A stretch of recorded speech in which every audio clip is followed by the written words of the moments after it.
ठीक है, तो बेटा एक बार देखना, हम लोगों ने ये जो पढ़ रहे थे हम लोग, वास्कुलर कैम्बियम में दो टाइप के सेल्स थे, फ्यूजिफॉर्म और रे इनिशियल। फ्यूजिफॉर्म इनिशियल पेरिकिनल डिवाइड करते हैं और सेकेंडरी जाइलम और सेकेंडरी फ्लोएम को ऐड करते हैं। फ्यूजिफॉर्म इनिशियल्स की जो एक्टिविटी होती है वो इनर साइड ज्यादा होती है, जिसके कारण जो हमारा हार्मोन हार्मोन का एक्टिविटी नीचे की ज्यादा होती है, तो फ्यूजिफॉर्म इनिशियल्स नीचे की तरफ ज्यादा डिवाइड करते हैं, तो वुड ज्यादा बनती है। दैट इज सेकेंडरी जाइलम 8 से 10 गुना ज्यादा बनता है in comparison to secondary phloem. Ray initials divide करके हमें पता है कि भाई ये सेकेंडरी मेडुलरी रेज बनाते हैं। ठीक है, तो पेरिकिनिन और एंटीकिनिन डिवीजन में फर्क बताया था। वो बताया था कि फ्यूजिफॉर्म इनिशियल्स डिवाइड करके सेकेंडरी फ्लोएम और सेकेंडरी जाइलम को ऐड करते हैं। ठीक है, सेकेंडरी जाइलम मैंने बताया था ज्यादा बनता है। रे इनिशियल सेकेंडरी मेडुलरी रेज बनाती है, ये डिस्कस किया था अभी। ठीक है, अच्छा, ये पूरा वास्कुलर रिंग कैसे बनती है हमने बताया था कि जो मेडुलरी रेज होती हैं वो मेरिस्मेटिक हो जाती है, तो इंटरफेसिकुलर कैम्बियम बनाती है, फिर ये पूरा वास्कुलर कैम्बियम की रिंग बनती है। ठीक है, ये हमने डिस्क्राइब किया था कि वुड में कैसे सेकेंडरी फ्लोएम, सेकेंडरी जाइलम और प्राइमरी जाइलम का अरेंजमेंट दिखाया गया था। ठीक है, प्राइमरी फ्लोएम और सेकेंडरी फ्लोएम क्रश हो जाता है, मैंने बताया था। ठीक है, ये हमने एक डायग्राम बनाया था कि सेकेंडरी फ्लोएम सेकेंडरी जाइलम दिखाया गया था कैसे बनाए। ठीक है, ये डायग्राम हमने कल समझा था। एनुअल रिंग की बात करें तो हमारा जो एनुअल रिंग की फॉर्मेशन होती है, वास्कुलर रिंग जो अफेक्ट होती है, दो फैक्टर के कारण अफेक्ट होती है, फिजियोलॉजिकल और एनवायरमेंटल। ठीक है, फिजियोलॉजिकल में हार्मोन वगैरह आ जाते हैं, और एनवायरमेंट फैक्टर तो तुम जानते ही हो। तो टेम्परेट एरिया और ट्रॉपिकल एरिया कल बताए थे, दो टाइप के एरियाज होते हैं। टेम्परेट एरिया वो होते हैं जहाँ सीजन्स होते हैं, और ट्रॉपिकल एरिया वो होते हैं जहाँ सीजन्स नहीं होते, 12 के 12 महीने सेम कांस्टेंट सेम एनवायरनमेंट रहता है। तो in tropical areas they are no season. तो जो एनुअल रिंग की फॉर्मेशन होती है, तो वो टेम्परेट एरिया के प्लांट में होगी या ट्रॉपिकल में, बच्चों बताओ। टेम्परेट। बिल्कुल, टेम्परेट एरिया वाले प्लांट में ही होती है एनुअल रिंग की फॉर्मेशन, ट्रॉपिकल एरिया वाले प्लांट में नहीं होगी, क्योंकि वहां पे कोई ऐसा सीजन नहीं है, सब कांस्टेंट है, एक जैसी वुड बनेगी। ये मैं लिखूंगा अभी आगे। ठीक है, तो टेम्परेट एरिया में जैसे स्प्रिंग सीजन होता है, स्प्रिंग सीजन में हॉर्मोन्स का नंबर ज्यादा होता है, तो हार्मोन ज्यादा है, तो वास्कुलर कैम्बियम की एक्टिविटी ज्यादा होती है, जिसके कारण सेकेंडरी जाइलम और सेकेंडरी फ्लोएम बहुत ज्यादा बनता है। ठीक है, तो उसको बोलते हैं स्प्रिंग वुड या अर्ली वुड। ठीक है, स्प्रिंग वुड और अर्ली वुड ज्यादा नंबर में बनती है। इसकी डेंसिटी जो होती है, डेंसिटी कम होती है क्योंकि वॉल्यूम ज्यादा होता है इसका। और वेसल्स जो होते हैं, जाइलम एलिमेंट्स जो होते हैं, उसमें ल्यूमन ब्रॉड होता है। विंटर वाले में या ऑटम वाले में वास्कुलर कैम्बियम की एक्टिविटी कम होती है। ठीक है, जाइलम जो बनता है वो कॉम्पैक्ट बनता है, इसकी डेंसिटी ज्यादा होगी, डार्क कलर का होगा, ल्यूमन नैरो होगा, ये हमने देखा था, और लेट वुड बोलते हैं। डिफरेंस जाना हमने, स्प्रिंग वुड और ऑटम वुड में क्या डिफरेंस होता है वो हमने लिख लिया था। ठीक है, तो ये सारा हमने कल लिखा था, डेंसिटी की भी बात कर ली थी हम लोगों ने। ठीक है, अब आगे बढ़ते हैं। ठीक है, अच्छा, ये सारी बातें होगी डेंसिटी की भी। तो बेटा यहाँ तक किसी को डाउट तो नहीं है, आगे बढ़े। Yes sir. Yes sir. ठीक है, good.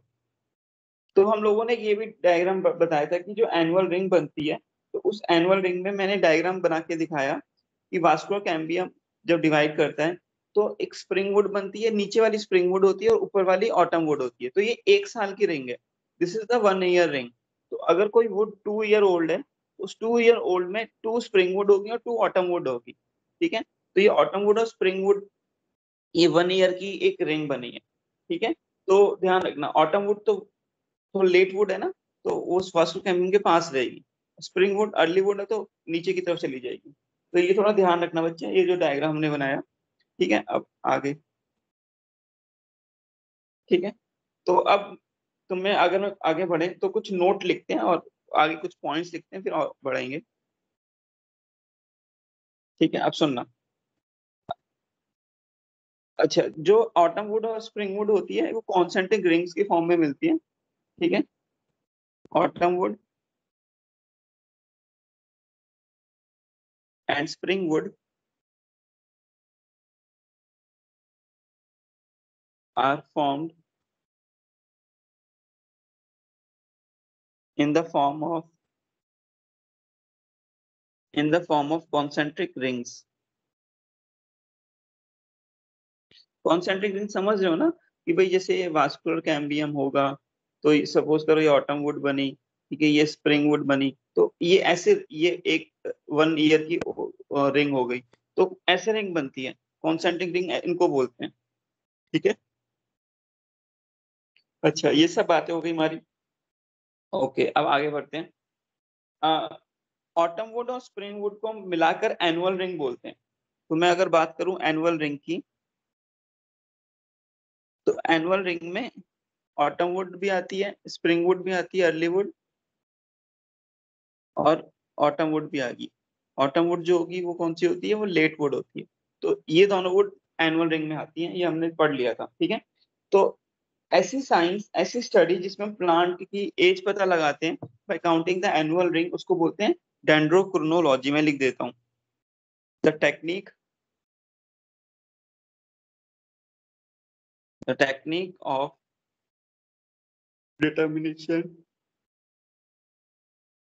determination of age of plant by counting annual ring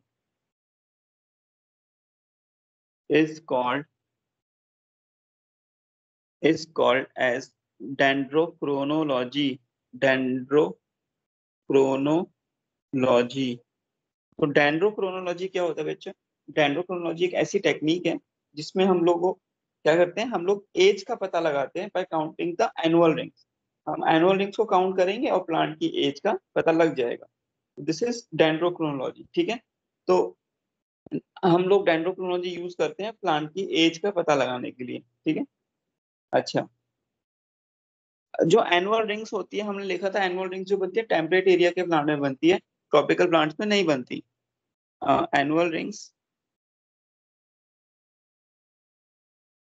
are formed in temperate area plants,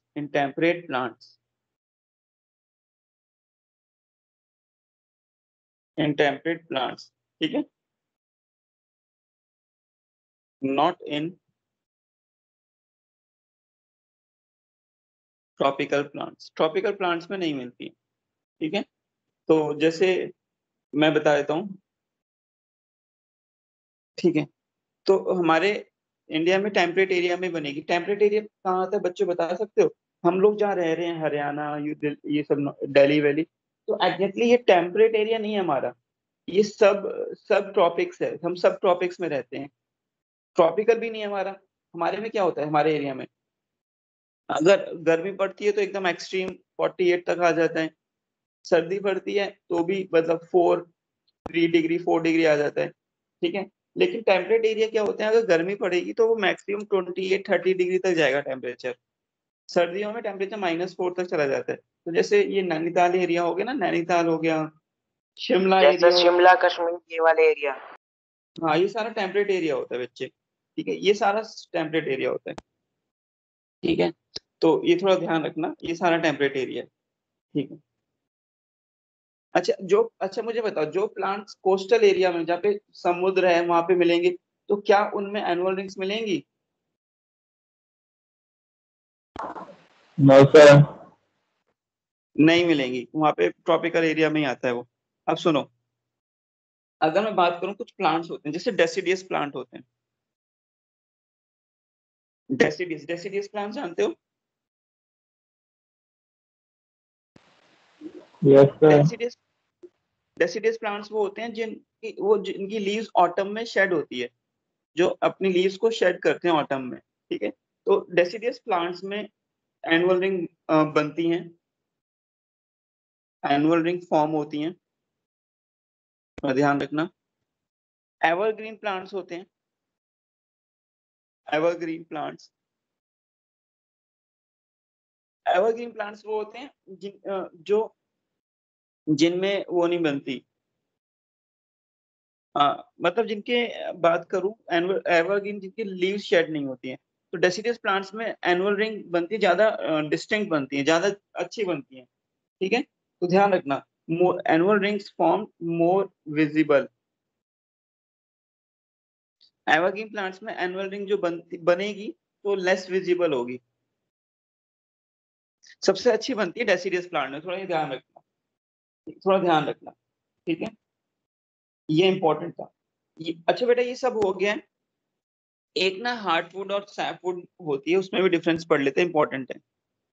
एक होती है हार्टवुड और एक होती है सैपवुड। थोड़ा इस बार के नीट में क्वेश्चन आया था इसी पार्ट से, जो नीट का पेपर हुआ था ना, अभी तो रिजल्ट भी आ गया, और रिजल्ट क्या बच्चों ने दे ही दिया है, थोड़ा अपने मार्क्स कैलकुलेट कर ही हैं।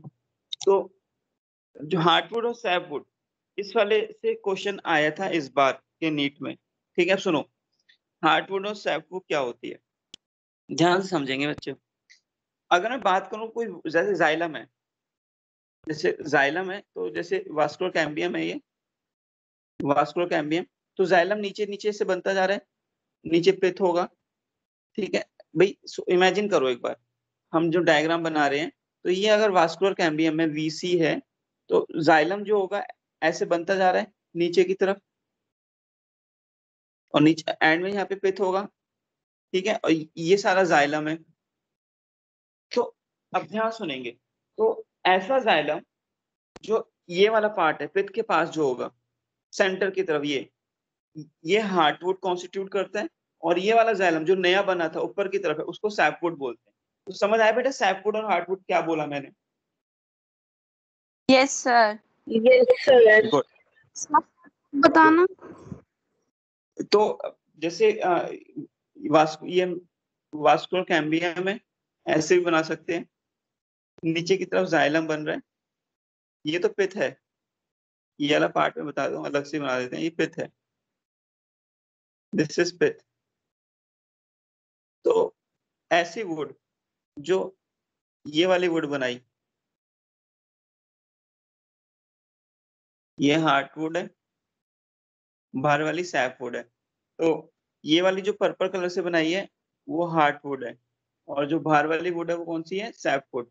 ठीक है, और ये ऊपर वाला ये पार्ट क्या था? ये वास्कुलर कैम्बियम, वीसी लिख दिया मैंने, वीसी मतलब वास्कुलर कैम्बियम। तो जो हार्टवुड होती है वो अंदर की तरफ होगी, और जो सैपवुड होगी वो बाहर की तरफ होगी।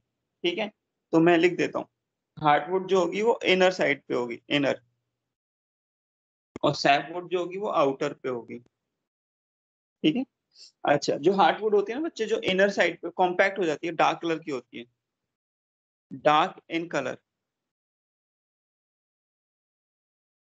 Dark in colour. और ये जो सैफवुड होती है ना, लाइट होती है कलर में, लाइट इन कलर। ये हार्टवुड डार्क क्यों होती है? ये डार्क होने का इसका कारण है, क्या कारण है? क्योंकि इसके अंदर ना कुछ केमिकल्स भरे रहते हैं, डार्क वुड के अंदर कुछ केमिकल्स भरे रहते हैं। वो केमिकल्स क्या होते हैं, सुनना। ये जो डार्क कलर होती है हमारी, डार्क कलर कौन सी होती है हमारी? डार्क कलर होती है हार्टवुड। हार्टवुड को डार्क कलर क्यों बोलते हैं? क्योंकि हार्टवुड, अब सुनना जरा, हार्टवुड कंटेन्स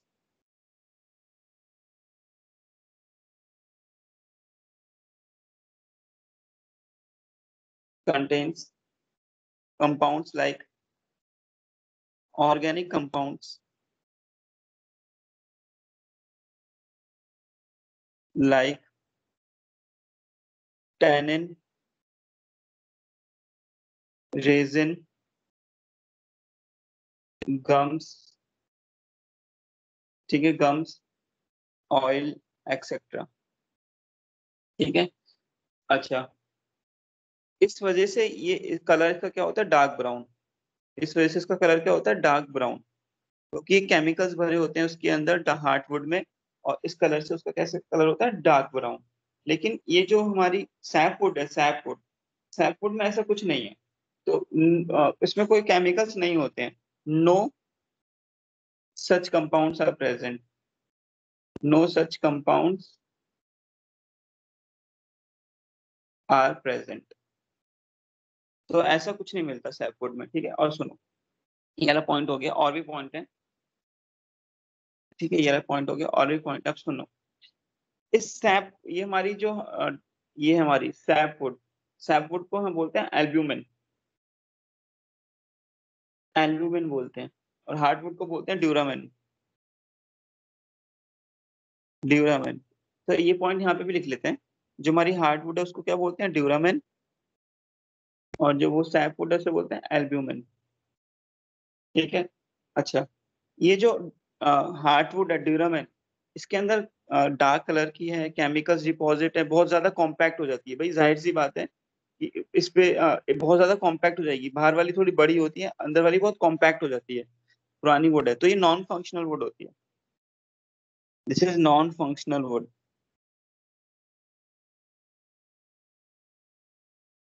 नॉन फंक्शनल मतलब does not conduct water, does not, does not conduct water. लेकिन ये जो सैपवुड होती है हमारी, this is functional, sapwood is functional, ठीक है। इसी पे ही कुछ क्वेश्चन आया था कि फंक्शनल और नॉन फंक्शनल बेस पे क्वेश्चन आया था इस बार नीट में, ठीक है। अभी पढ़ा देंगे तुम्हें, नीट का क्वेश्चन भी है, तो कौन सी फंक्शनल है कौन सी नॉन फंक्शनल है, इस पे क्वेश्चन था, ठीक। अब सुनो, आगे बढ़ते हैं। अगर मैं इसकी बात करता हूँ हमारी हार्टवुड की, नॉन फंक्शनल है एक्चुअली। देखो सपोज करो, ध्यान समझना, सपोज करो ये ट्रैकरी एलिमेंट है, वेसल है या कोई ट्रैकेड है, वेसल है या फिर कोई ट्रैकेड है हार्टवुड का, तो इसके अंदर ना कुछ पैरेनकाइमा की ऐसे आउटग्रोथ हो जाती है, ऐसी। ये जो पैरेनकाइमा की आउटग्रोथ होती है, ये this is outgrowth, this is outgrowth of parenchyma, this is outgrowth of parenchyma in heartwood called as tylosis,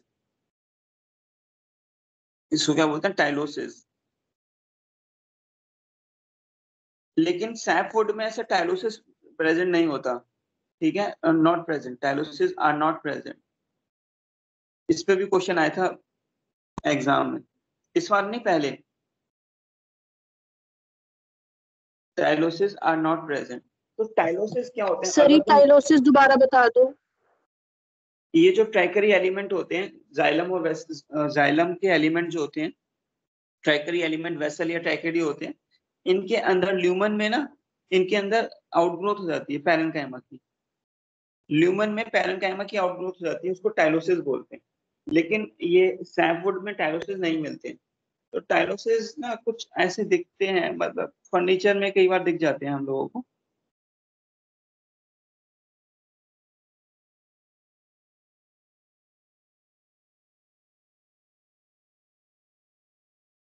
अगर कोई इमेज इन्होंने दिखाई होगी तो मैं,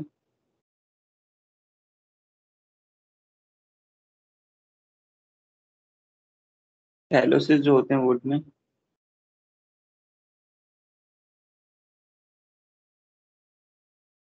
एक्चुअली जैसे ये वुड है, ठीक है, ये वुड है, तो वुड में अगर तुम्हें मैं एक बार दिखाता हूँ इसमें, ये पार्ट देख रहे हो, ये जो डार्क कलर के पैचेस दिख रहे हैं, ये वुड में दिख रहे हैं क्या, यस सर। ये सारे पैचेस डार्क कलर के, ये सारे पैचेस तुम लोग फर्नीचर भी जो बनते हैं, कई फर्नीचर में भी दिख जाते हैं ऐसा, ठीक है। मैं वुड की बात कर रहा हूँ, माइका की बात नहीं कर रहा, माइका आजकल आती है ऐसी, लेकिन वुड में भी ऐसे ना हमें डार्क कलर के ऐसे पैचेस मिलते हैं कई कई जगह। ये जो डार्क कलर के पैचेस हैं, actually these are the tylosis, ये क्या है, सारे टाइलोसिस हैं, तो ये सारे टाइलोसिस हैं, लेकिन ये केवल हार्टवुड में मिलते हैं, सैपवुड में नहीं मिलते हैं। तो टाइलोसिस क्या है, टाइलोसिस वेसल जाइलम एलिमेंट के अंदर आउटग्रोथ होती है पैरेनकाइमा की, जिसको हम टाइलोसिस बोलते हैं, और ये आउटग्रोथ प्रेजेंट नहीं होती सैपवुड में, ठीक है। तो tylosis are absent in sapwood and tylosis are present in this heartwood, ठीक। अच्छा अब सुनो, हार्टवुड में जैसे हमने डिस्कस किया था, इसके अंदर केमिकल्स मिल रहे थे, केमिकल्स कैसे, रेजिन्स, गम्स, टैनिन्स, और वो यहाँ पे नहीं मिलते हैं सैपवुड में। तो ये जो केमिकल्स होते हैं ना, वो माइक्रोबियल रेजिस्टेंट होते हैं, ठीक है। मैं लिख देता हूँ, hardwood is more durable, less prone to attack by pathogen या माइक्रोब्स लिख सकते हैं, जिससे दीमक वगैरह होती है। लेस के बाद क्या लिखा हुआ है? Prone to attack by pathogens, ठीक है, या फिर माइक्रोब्स। ये जो ऐसा क्यों होता है, बिकॉज इसमें केमिकल्स होते हैं। कौन कौन से टैनिन्स हैं इनके अंदर, रेजिन्स हैं, गम्स हैं। इन केमिकल्स की वजह से ये माइक्रोबियल अटैक नहीं होता। बट ये जो होते हैं सैपवुड लेस ड्यूरेबल होती है, less durable, more prone to attack by. Sir durable का क्या मतलब बताया था? ड्यूरेबल मतलब लंबे समय तक। अगर फर्नीचर अगर तुमसे बोले फर्नीचर बनाने में हार्डवुड के बनाओगे सैपवुड के, बताओ। हार्डवुड। हार्डवुड के क्यों बनाओगे फर्नीचर, वाई हार्डवुड? क्योंकि वो ज्यादा ड्यूरेबल है, ड्यूरेबल। ज्यादा ड्यूरेबल क्यों है वो, वाई? इसमें chemical less prone to attack by pathogens. भाई अगर फर्नीचर हार्डवुड के बने तो उस पे माइक्रोब्स, दीमक नहीं लगेंगी। दीमक नहीं लगेगी तो लंबे समय तक चलेंगे, मोर ड्यूरेबल है, लंबे समय तक चलेंगे वो। लेकिन हाँ, अगर सैपवुड के बन गए फर्नीचर तो भाई वो तो माइक्रोब्स, दीमक लग जाएगी जल्दी, दीमक जल्दी लग जाएगी तो फर्नीचर भी खराब होने लगेंगे। तो हार्डवुड के ही बनते हैं फर्नीचर, ठीक है। तो यही कारण है, ठीक है। तो अगर मैं तुमसे बोलूं फंक्शन ऑफ हार्डवुड, हार्डवुड का क्या फंक्शन होगा बता सकते हो? हार्डवुड का कोई फंक्शन बता सकते हो? ये केवल मैकेनिकल सपोर्ट देगी और कुछ नहीं करेगी, मैकेनिकल स्ट्रेंथ प्रोवाइड करती है, प्रोवाइड्स मैकेनिकल स्ट्रेंथ। ये कंडक्शन में हेल्प नहीं करती पानी के, प्रोवाइड्स मैकेनिकल स्ट्रेंथ। लेकिन फंक्शन ऑफ सैपवुड, सैपवुड का फंक्शन Conduction of water. बिल्कुल, conduction of water and mineral, conduction of water and mineral, सही बोला एकदम, ठीक है। ये हो गया हमारा।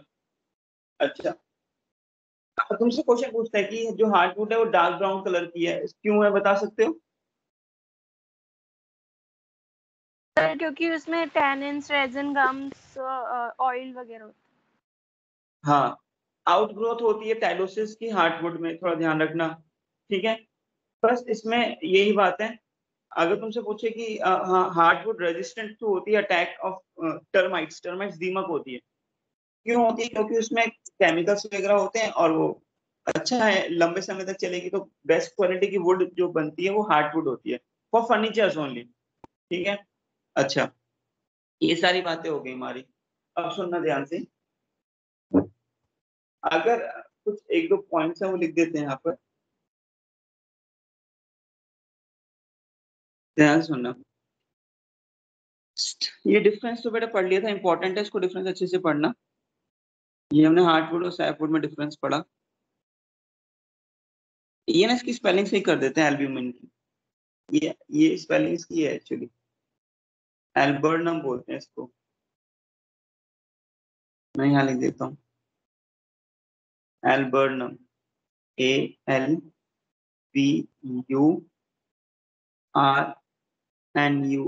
एल्बर्नम। यहाँ पे भी ठीक कर देते हैं, RNU, एल्बर्नम, ठीक है। ये सारे पॉइंट्स हो गए हमारे।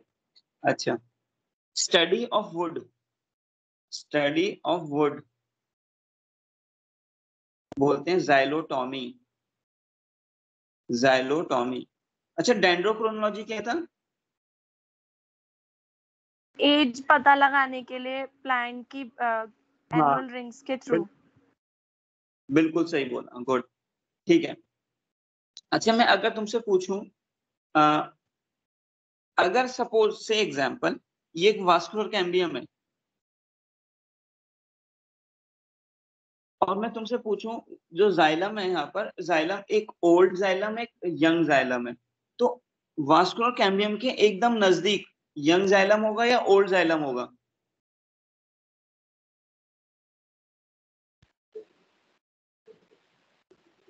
यंग। वास्कुलर कैम्बियम के जस्ट नजदीक इस वाले पोजीशन पे ओल्ड जाइलम होगा या यंग जाइलम होगा? Young xylem. Very good, exactly. ये पोजीशन जो होगी यंग जाइलम की होगी, बिल्कुल सही बोला, मतलब यंग वुड होगा, और ये जो पोजीशन होगी वो ओल्ड वुड होगी। एकदम सही बोला बच्चों। अच्छा, अगर मैं तुमसे पूछूं फ्लोएम के बारे में, ठीक है, फ्लोएम के बारे में, वास्कुलर कैम्बियम के जस्ट ऊपर यंग फ्लोएम होगा या ओल्ड फ्लोएम होगा? Young phloem. यंग। बिल्कुल सही बोला, ठीक है, तो ये बात तो तुम्हें पता पड़ गई। अच्छा, ये सारी बातें हो गई हमारी। अब हम पढ़ने जा रहे हैं, हम लोगों ने अब तक जो पढ़ा वो पढ़ा secondary growth due to vascular cambium. Vascular cambium जो डिवाइड होता है उसके कारण जो सेकेंडरी ग्रोथ होती है वो हम लोगों ने पढ़ी है यहाँ पे, ठीक है। अब हम जो पढ़ने जा रहे हैं सेकेंडरी ग्रोथ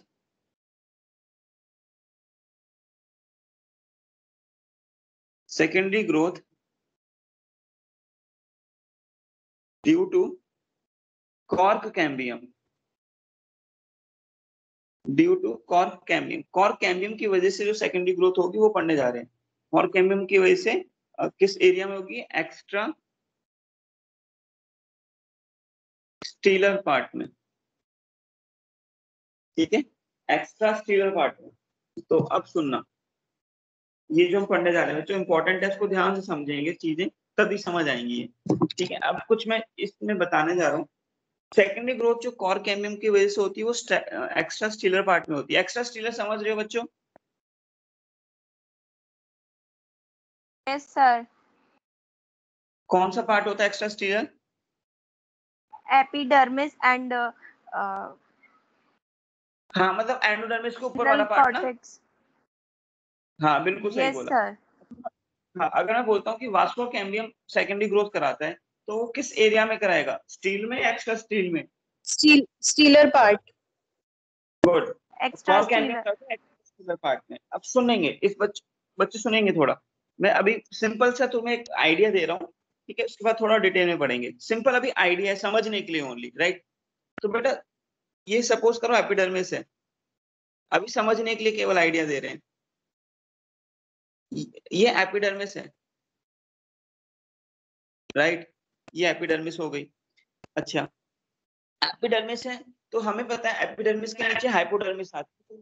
वही डाइकोट स्टेम में हाइपोडर्मिस कॉलन काइमा की बनी होती है, तो हमने पढ़ा था। लेकिन अब सुनो, डाइकोट स्टेम में एक्चुअली क्या होता है, यहाँ पर ना मैं बना रहा हूँ कॉर्क कैम्बियम,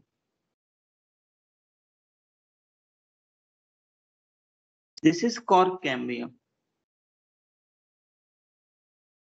ये कॉर्क कैम्बियम है।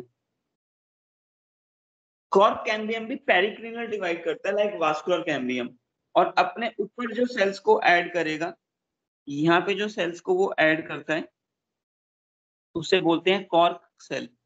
अभी बस समझने के लिए बना रहे हैं, इसको और डिटेल में पढ़ेंगे। इसको बोलते हैं cork cells, CORK, cork cells. और अपने नीचे जो सेल्स को वो ऐड करता है, अपने नीचे भी सेल्स को ऐड करता है, जो अपने नीचे को सेल्स को ऐड करता है उसे बोलते हैं सेकेंडरी कॉर्टेक्स, सेकेंडरी कॉर्टेक्स।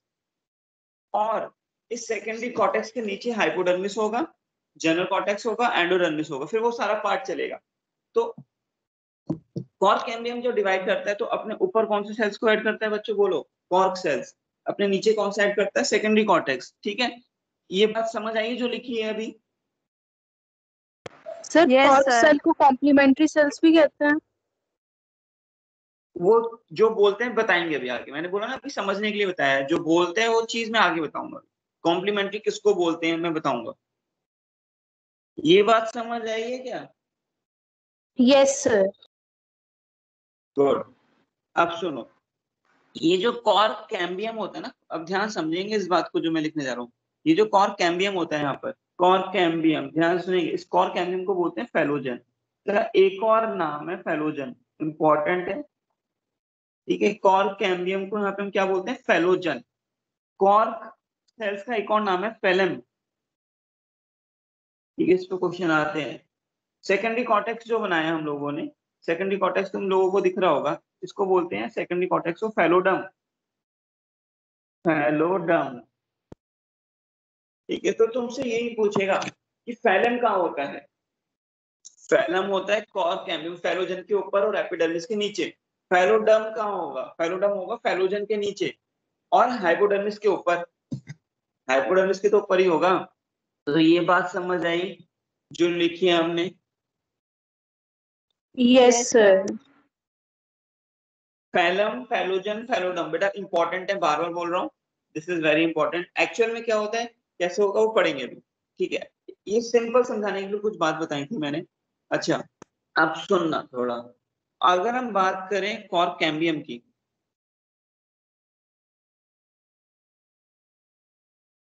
ये रहा कॉर्क कैम्बियम, ठीक है, जो येलो कलर से बनाया था। कॉर्क कैम्बियम को हम फेलोजन बोलते हैं, इट इज फेलोजन। ठीक है, अच्छा, अब सुनना, ये जो हमारा कॉर्क कैम्बियम है, कॉर्क कैम्बियम बनता किससे? अगर तुमसे पूछे कि कॉर्क कैम्बियम कैसे बनता है, कॉर्क कैम्बियम बनता है bye the activity of hypodermis. Hypodermis की एक्टिविटी से बनता है भाई। हमें पता था ना एपिडर्मिस के नीचे हाइपोडर्मिस होता है, जब हम ये सेकेंडरी ग्रोथ नहीं कराते थे, तो सेकेंडरी कॉर्टेक्स के नीचे यहाँ पे क्या होगा? हाइपोडर्मिस ही होगा। किसका बना होगा hypodermis? Sir dicot, dicot stem में कॉलेनकाइमा का हाँ, और वेरी गुड, मोनोकॉट में स्क्लेरन। बिल्कुल सही बोला। तो ये कॉलेनकाइमा का बना है। ठीक है, चलो, तो कॉर्क कैम्बियम के सेल्स किससे ड्राइव हुए हैं? These are derived by the hypodermis. तो cork cambium develops usually by hypodermis. Hypodermis इसको ओरिजिनेट करता है। ठीक है, अच्छा, अगर मैं बात करूं हमारे ये जो कॉर्क कैम्बियम है, कॉर्क कैम्बियम की वजह से सेकेंडरी ग्रोथ होती है, तो उसमें इसके कारण भी विड्थ बढ़ती है। ठीक है, अच्छा, अब सुनो ध्यान से। अगर मैं बात करूं किस, ये cork cambium is developed by usually by hypodermis by dedifferentiation, by dedifferentiation. याद करो, डिफरेंशिएशन, डी डिफरेंशिएशन और री डिफरेंशिएशन, तीन चीजें पढ़ी थी क्या? Yes, sir. Yes sir. Okay, तो कॉर्क कैम्बियम डी डिफरेंशिएशन के कारण बन रहा है। तो डी डिफरेंट, तुम्हें पता है कि भाई डिफरेंशिएशन होता है तो क्या बनता है डिफरेंशिएशन से? प्राइमरी परमानेंट टिश्यू बनता है क्या? Yes sir, primary permanent. Yes, sir. अगर अगर प्राइमरी अगर प्राइमरी परमानेंट में फिर से डिवीजन हो, डी डिफरेंशिएशन हो, तो क्या बनता है? सेकेंडरी मेरिस्टेम डी बनता है क्या? डिफरेंशिएशन Secondary होके। meristem. Yes sir. Secondary हाँ, meristem. हाँ, वेरी गुड। तो कॉर्क कैम्बियम सेकेंडरी मेरिस्टेम ही तो है। कॉर्क कैम्बियम क्या है बच्चों? कॉर्क कैम्बियम सेकेंडरी मेरिस्टेम है, राइट? अच्छा, अब cork Yes, cambium sir. Divide, हाँ, कॉर्क कैम्बियम डिवाइड करेगा तो फेलम और फेलोडम बनाता है। तुम मुझे बता सकते हो कि जब कॉर्क कैम्बियम डिवाइड करेगा तो रीडिफरेंशिएशन होगा या dedifferentiation? Redifferentiation. Redifferentiate. Very good. तो क्या तुम मुझे इसका आंसर यस और नो में दोगे? क्या कॉर्क सेल्स या secondary cortex cells secondary permanent tissue हैं? Yes, sir. बिल्कुल सही, गुड। ठीक है, तो अब आगे बढ़ते हैं। तो बेटा ये हम लोगों ने एक सिंपल सी बात जानी कि डी डिफरेंशिएशन के कारण बनता है। ठीक है, अच्छा, अब सुनना, आउटर साइड पे जो सेल्स को ऐड करता है उसको हम बोलते हैं हम क्या, फैलम, और जो इनर साइड पे ऐड करता है उसको बोलते हैं फेलोजन। ठीक है, अब सुनो, मैं ये तो बात नहीं लिख रहा कि भाई फैलम क्या है, फेलोजन क्या है, ये सब लिख लिया हमने, बस तुमने जो मैं आगे बताने जा रहा हूँ, ये बताने जा रहा हूँ कि जैसे वास्कुलर कैम्बियम है, थोड़ा ध्यान सुनेंगे इस बात को जो मैं समझाने जा रहा हूँ। मैं डायग्राम ही बना देता हूँ इसका, यहाँ पे इसका डायग्राम ही बना देता हूँ।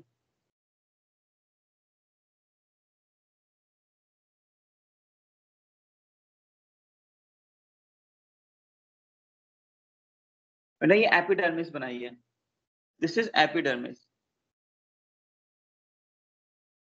ठीक है, एपिडर्मिस है, ये कॉर कैम्बियम के सेल्स हैं।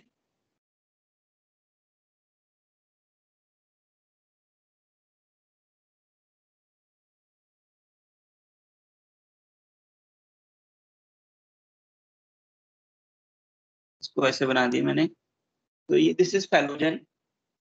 फेलोजन क्या होती है तुम्हें पता है? अब सुनो ध्यान से, फेलोजन जब डिवाइड करता है तो वो अपने ऊपर सेल्स को ऐड करता है, जो अपने सेल्स को ऐड करेगा दैट इज कॉर। अब ध्यान से सुनेंगे इस बात को जो बताने जा रहे हैं।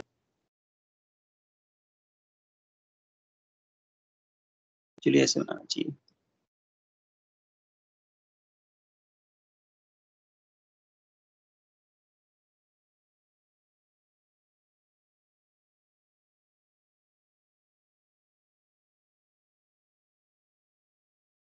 देखो ये जो पूरा बना इसको हम बोलते हैं यहाँ पर दिस इज फैलम।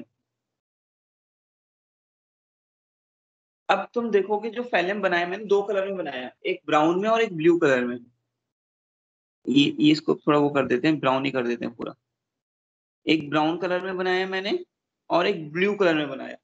कॉर्क दो टाइप में बनाया, एक ब्राउन कलर में और एक ब्लू कलर में। कारण है, अब सुनो क्या कारण है।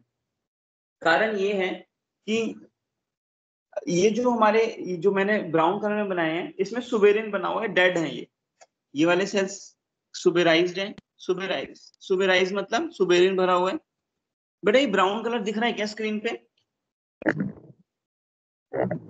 Yes, yes sir. Sir. Good, ठीक है। तो ये सुबेराइज्ड हैं, सुबेराइज है मतलब इनके अंदर सुबेरिन भरा हुआ है, टैनिन्स भी भरे हुए हैं इनके अंदर, टैनिन्स भी भरा हुआ है, ब्राउन कलर का है तो टैनिन्स ब्राउन कलर का दे रहा है, ये डेड है। तो जो ब्राउन कलर में सेल्स बनाए मैंने कॉर्क के, वो कैसे हैं? सुबेराइज्ड, सुबेरिन भरा हुआ है इनके अंदर। Suberin is water impermeable substance ना, तुम्हें पता है सुबेरिन कैसा होता है? वाटर इम्परमेबल, मैंने पहले लिखा था ये। यस ठीक है, सर। ब्राउन कलर का टैनिन बहुत भरा हुआ है इनके अंदर। ठीक है, और ये डेड है। ठीक है, अब सुनो, अच्छा अब ध्यान सुनना, ये इसके बीच में जो मैंने ब्लू कलर के बनाए हैं, देख रहे हो कुछ सेल्स ब्लू कलर के बनाए हैं, दिख रहे हैं क्या? Yes sir.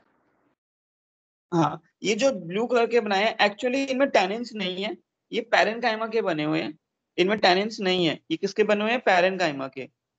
इनको बोलते हैं हम C cells, complementary cells, complementary cells या C sales.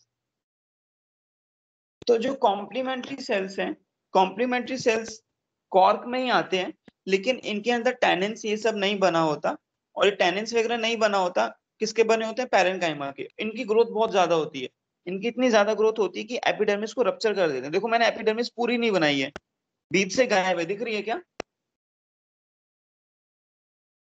Yes sir. Yes, sir. क्योंकि इनकी ग्रोथ बहुत ज्यादा होती है तो रप्चर कर देती है। तो इसको बोलते हैं, जहां से रप्चर हुई है उसको बोलते हैं लेंटिसेल। स्टेम में मिलता है लेंटिसेल, तो दिस पार्ट इज लेंटिसेल। ये स्टोमेटा नहीं है, ये लेंटिसेल है। ठीक है, लेंटिसेल है ये। तो तुमसे अगर पूछे लेंटिसेल जो है वो किससे बनता है? Lenticel is form by the activity of cork cambium. ठीक है, कॉर्केम्बियम की एक्टिविटी से बनता है, जिसके कारण उसमें पैरेन्काइमा के सेल्स क्या करते हैं? उसे कट ऑफ कर देते हैं, रप्चर कर देते हैं, उसको रप्चर कर देते हैं, और उन जो सेल्स होते हैं उनको बोलते हैं कॉम्प्लीमेंट्री सेल्स। लेंटिसेल्स वही है, गैसेस एक्सचेंज करते हैं। अब फेलोजन नीचे की तरफ भी सेल्स ऐड करेगा। जो नीचे की तरफ सेल्स ऐड होंगे बच्चों,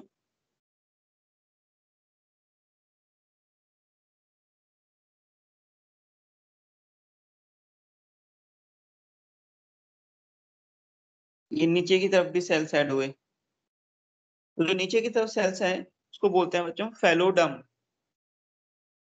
फेलोडम या फिर सेकेंडरी कॉर्टेक्स। हमने यहाँ पे लिख दिया था कि फेलोडम को क्या बोलते हैं हम, सेकेंडरी कॉर्टेक्स, तो मैं दोबारा नहीं लिख रहा। ठीक है, ये फेलोडम। अच्छा, ये जो फेलोडम होती है, फेलोडम भी किसकी बनी होती है, सेकेंडरी कॉर्टेक्स, ये भी पैरेन्काइमा की ही बनी होती है। ठीक है, तो फेलोडम किसकी बनी होती है, पैरेन्काइमा की।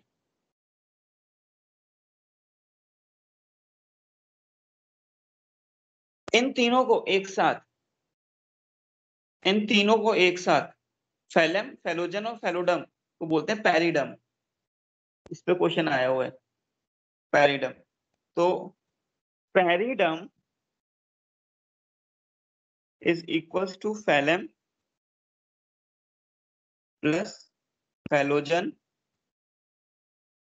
Plus phelloderm.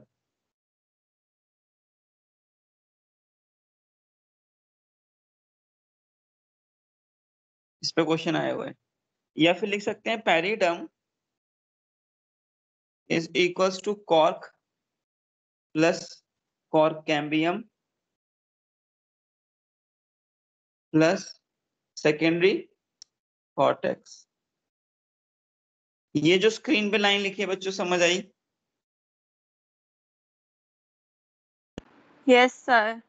Yes, sir. Good, सही बात है। ठीक है, ये बात इंपॉर्टेंट थी जो हमने लिखी है। तो एग्जाम में अगर डायग्राम आता है कि पैरिडम का डायग्राम बना दो, तो ये डायग्राम बनाना है, तो ये बना लोगे डायग्राम पैरिडम वाला? Yes sir. Yes, sir. Good. ठीक है, तो ये सारी बातें हो गई हैं। अब इसके बारे में एक दो कुछ पॉइंट्स लिख देते हैं, इसको खत्म करते हैं, फिर ये खत्म होने वाला है अभी। एक दो पॉइंट लिख देते हैं, ठीक है। अच्छा,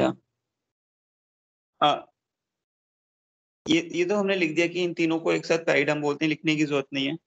मैं यहाँ पे कुछ पॉइंट लिख देता हूँ। The cork is impermeable to water. Cork impermeable होता है वाटर के, तुम्हें पता है क्यों होता है? ड्यू टू सुबेरिन बेरिन। डिपोजिशन। ठीक है, तुम लोगों को एक्चुअली जो बॉटल होती है ना, कई बार तुम देखोगे कॉर्क बॉटल में भी ना एक लकड़ी का लगा रहता है, कई बार उसके उसमें केमिस्ट्री लैब में या कहीं ना कहीं। तो वो जो होता Yes, है वो sir. कॉर्क का ही बना, हाँ वो जो बना होता है वो कॉर्क का, बॉटल कॉर्क होता है। ठीक है, जो बॉटल का कॉर्क होता है, तो वो जनरली मैं लिख देता हूँ commercial, commercial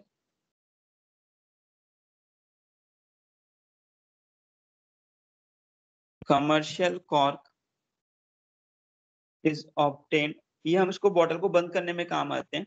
is obtain from, एक प्लांट का नाम लिख रहा हूँ, इसको या बस पढ़ लेना, याद करने की जरूरत नहीं है। कोरकस सुबर, ओक प्लांट है एक्चुअली ये, उस प्लांट से मिलता है, इसको बस लर्न करने की जरूरत नहीं है। ठीक है।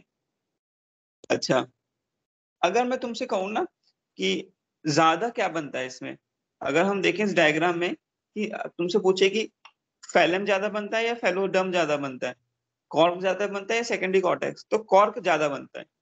तो ये पॉइंट में लिख देता हूँ, cork is formed in more quantity, in more quantity, and secondary cortex is in less quantity, is in less quantity। थोड़ा ध्यान रखना है ये, Sir, ये ठीक है। second point repeat करना एक बार. कौन सा वाला? कमर्शियल कॉर्क जो मिलता है हमें इस प्लांट से मिलता है, कोरकस सुबर, ओक प्लांट से हम कमर्शियल कॉर्क को यूज करते हैं। कमर्शियल कॉर्क बॉटल को कवर करने में काम आता है, बॉटल का ढक्कन है ये एक्चुअली। Okay, sir. अच्छा, अच्छा बस ठीक है, ये सारी बातें हो गई हैं। बस ठीक है, इसमें तो और कुछ नहीं है ऐसा।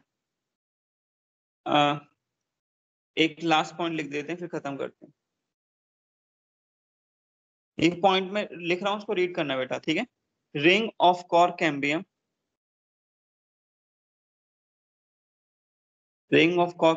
remains living and active for 1 year, only for 1 year, only for 1 year, ठीक है। each year, हर साल एक नया रिंग बनती है। each year a new core cambium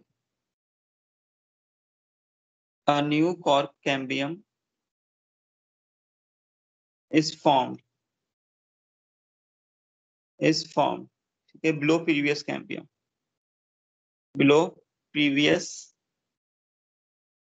cambium, ठीक है, थोड़ा ध्यान रखना। अच्छा, अब सुनो, जो नया कैम्बियम बनता है, मतलब कहना क्या चाह रहे हैं, जैसे सपोज करो ये पुराना कॉर कैम्बियम था, 1 साल बाद एक्टिव रहा, 1 साल तक, अब उस पे नया कॉर कैम्बियम आ गया, ये ओल्ड था। ये ओल्ड वाला बनाया किसने था बताओ? हाइपोडर्मिस ने बनाया था। Yes sir. अब हाँ, अब ये इसके ऊपर, सॉरी, हमने क्या लिखा था? Each year a new core cambium is found below previous cambium। इसके नीचे ये न्यू कॉर कैम्बियम आ गया, न्यू कॉर कैम्बियम, क्योंकि ये तो ओल्ड हो गया था, डाई हो गया, न्यू कॉर कैम्बियम आ गया। न्यू कॉर कैम्बियम को बनाता है सेकेंडरी कॉर्टेक्स हमेशा। जितने भी अब न्यू बनते जाएंगे उनको कौन बनाएगा? Secondary cortex. थोड़ा ध्यान रखना, ये पॉइंट थोड़ा ध्यान रखना कि new one is form, new cork cambium, एक मिनट,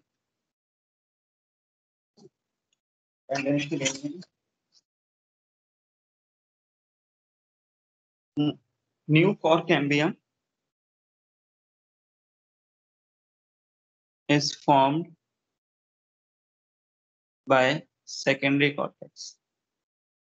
थोड़ा ध्यान रखना कि नया वाला सेकेंडरी कॉर्टेक्स बनाता है और पुराना वाला कौन बनाता है? पुराना वाला हाइपोडर्मिस बनाता है, ठीक है, बस हो गया। अच्छा, बाकी चीजें हैं, लेंटिसेल की डेफिनेशन, वो लेंटिसेल के बारे में हम कल लिखेंगे। इसको हम यहाँ पे एंड करते हैं, एक बार तुम्हारी अटेंडेंस लेंगे अब।